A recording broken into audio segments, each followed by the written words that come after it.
Hello everyone.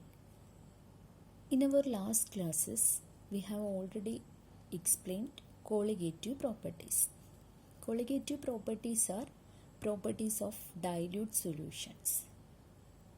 Osmotic pressure comes under colligative properties. Now we are discussing about osmosis and osmotic pressure. In 1748, the French physicist Jean-Antoine Nollet filled animal bladder with wine, sealed it and kept immersed in water. He found that water entered the bladder, causing it to expand and eventually burst. Such a spontaneous flow of water through suitable animal membrane into solution was later studied by other scientists and was termed osmosis. In Greek, it means push. The bladders used in such studies only allows the passage of solvents. They are called semi-permeable membranes. Then what is osmosis?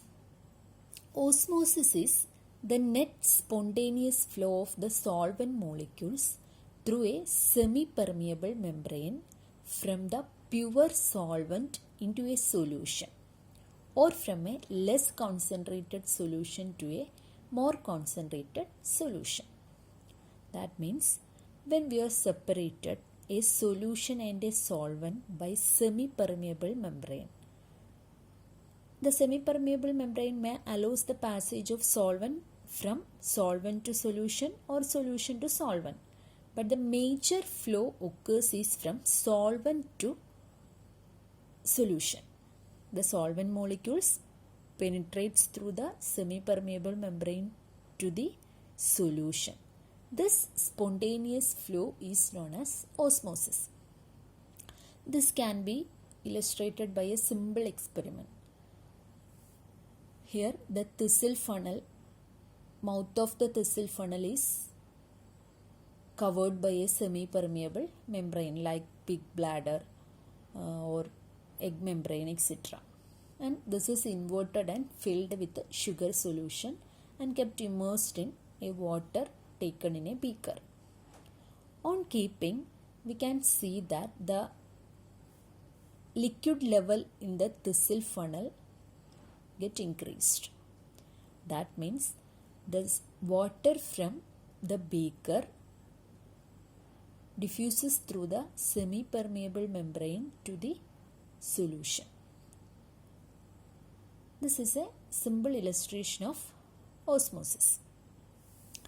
Then what is a semi-permeable membrane? Semi-permeable membrane allows the passage of solvent molecules only.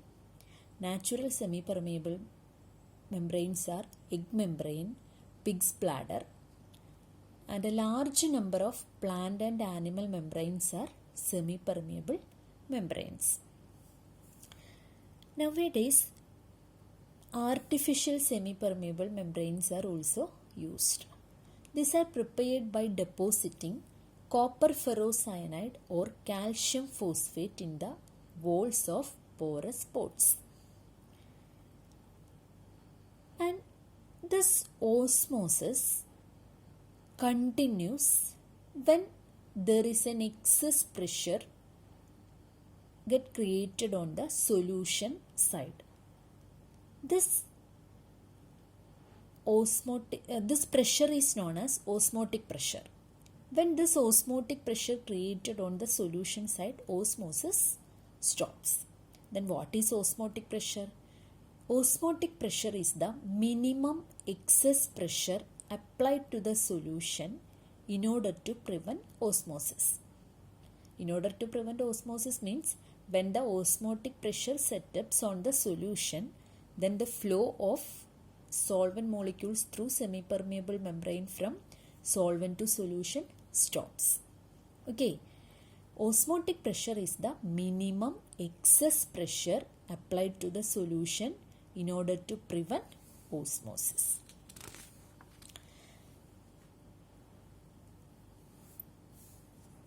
Laws of osmotic pressure. From a study of the results of osmotic pressure measurements, Van Hoff observed close analogy between the behavior of gases and solutions. The laws of osmotic pressure proposed by Van Hoff are very similar to ideal gas laws. We know the ideal gas laws, Boyle's law, Charles' law, etc. Here, the laws of osmotic pressure. First one, Boyle-Van Hoff law. Boyle-Van Hoff law states that at constant temperature, osmotic pressure is directly proportional to its molar concentration. Osmotic pressure is directly proportional to molar concentration at a constant temperature. Osmotic pressure is represented as pi. Then pi is directly proportional to concentration. If V is the volume of solution containing 1 mole solute, C is equal to 1 by V. And osmotic pressure pi is directly proportional to 1 by V. This is Boyle-Van Hoff law. Another one is Charles-Van Hoff's law.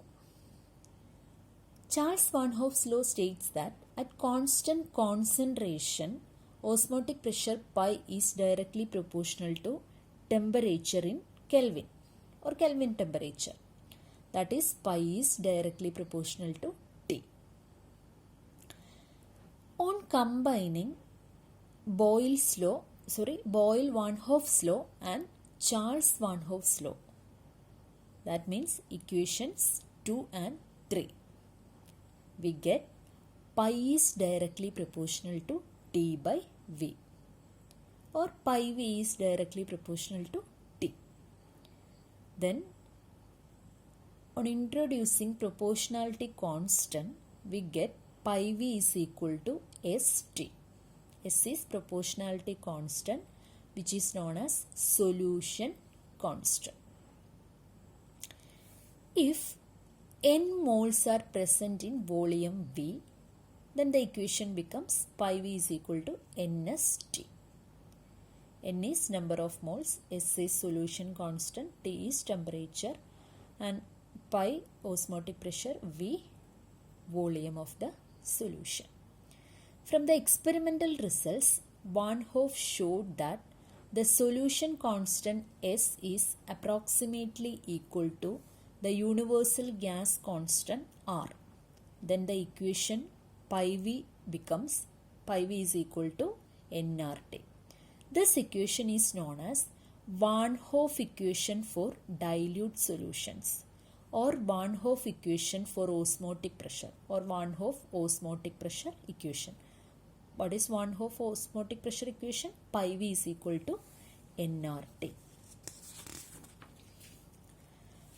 And thus pi V is equal to nRT is rearranged as pi is equal to n by V RT, which is equal to CRT. C is concentration. In order to measure the osmotic pressure, we can use Berkeley-Hartley's method. Berkeley-Hartley's method is a quick and accurate and easy method for measuring osmotic pressure. The advantages of the method is that there is no change in the concentration of the solution, and it is also quick and accurate. And another advantage is that the osmotic pressure is balanced by applying pressure on the solution side. So the strain on the semi-permeable membrane is minimum, so it will not burst. These are the advantages of Berkeley-Hartley's method.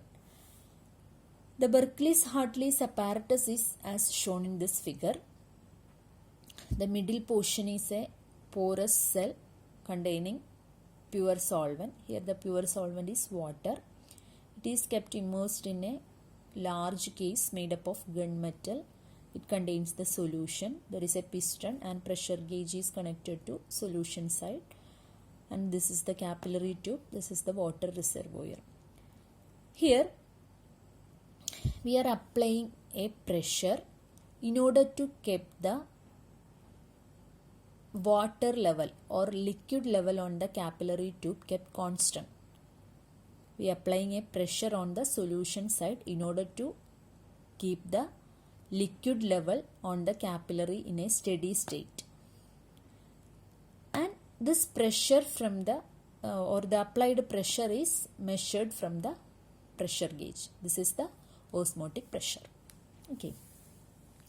Next, the relationship between osmotic pressure and molecular mass of the solute.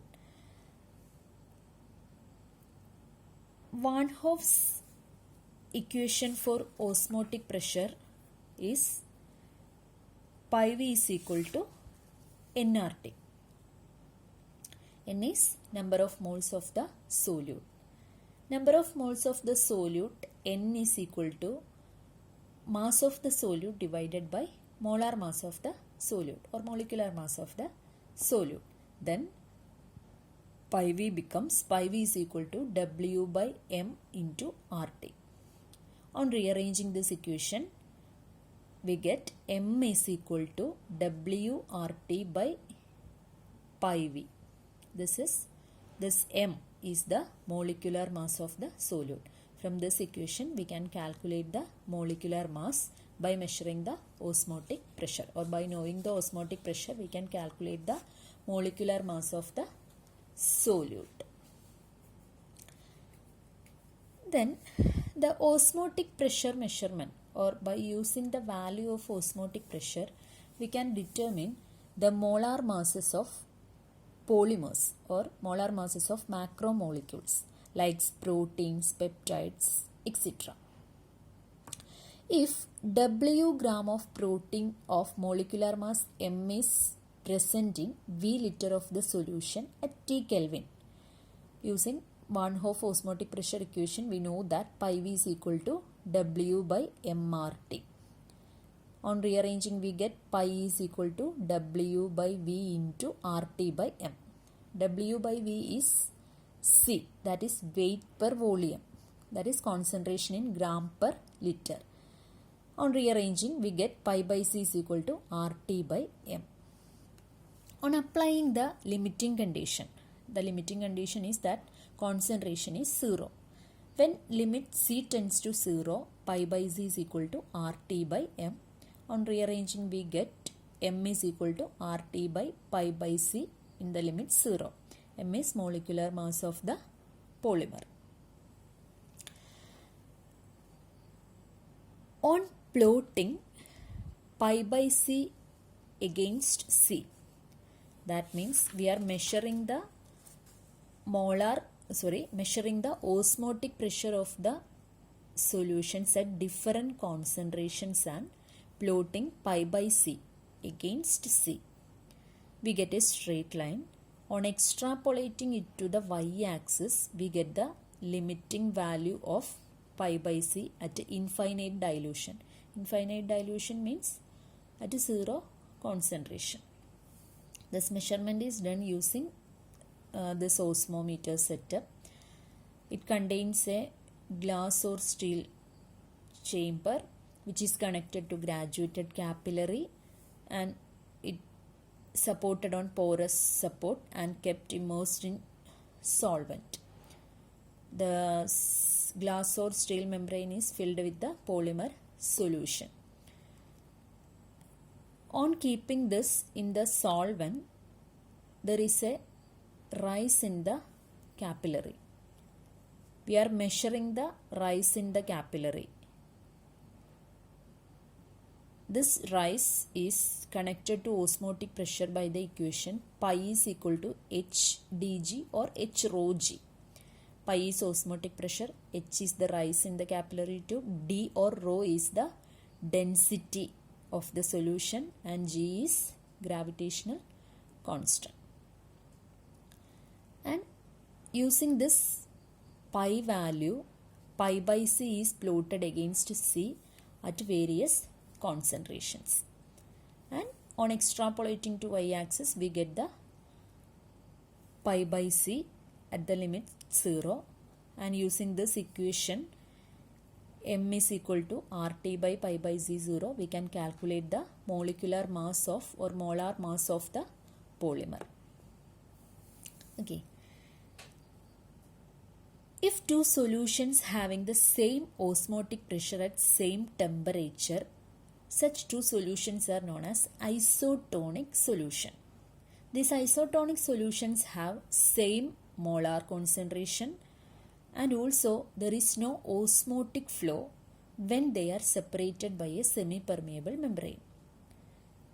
That means when two isotonic solutions are separated by a semi-permeable membrane, there is no net flow of solvent to and fro. And the two isotonic solutions have same vapor pressure also. Example for isotonic solutions are 0.1 molar solution of urea and a 0.1 molar solution of glucose. Next is reverse osmosis. Reverse osmosis is just the reverse of osmosis. Then what is osmosis? Osmosis is the net spontaneous flow of solvent molecules through semi-permeable membrane from pure solvent to solution or low concentrated solution to high concentrated solution.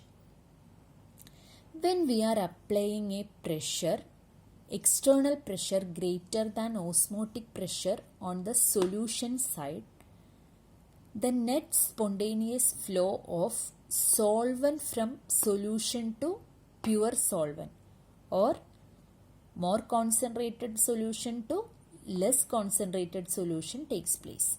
This flow is known as reverse osmosis. It will occur only when the external pressure on the solution side is greater than osmotic pressure. This is reverse osmosis. It is illustrated in this figure. The main application of reverse osmosis is desalination of water. What is meant by desalination? Desalination is the removal of salt content from seawater or brackish water obtained from arid area in order to make it suitable for drinking. That means the fresh water and saline water is separated by a semi-permeable membrane and a pressure, external pressure greater than osmotic pressure is applied on the saline water side. Here the pressure is very high. So we are very high means in the range of kilopascals. So specially designed semi-permeable membranes made from nylon or cellulose acetates are used here, and the fresh water obtained can be used for drinking. Here the reverse osmosis takes place. That means the saline water or water molecule from the saline water diffuses through the semi-permeable membrane to the fresh water. We can collect the fresh water here and used for our drinking or household purposes. This reverse osmosis is the or desalination of water is mainly used in Middle East countries, Gulf countries, etc. to produce their drinking water. Then our solutions is now completing here. If you have any doubts, you may feel free to ask. Hope you all enjoyed the classes and take care. Okay, thank you.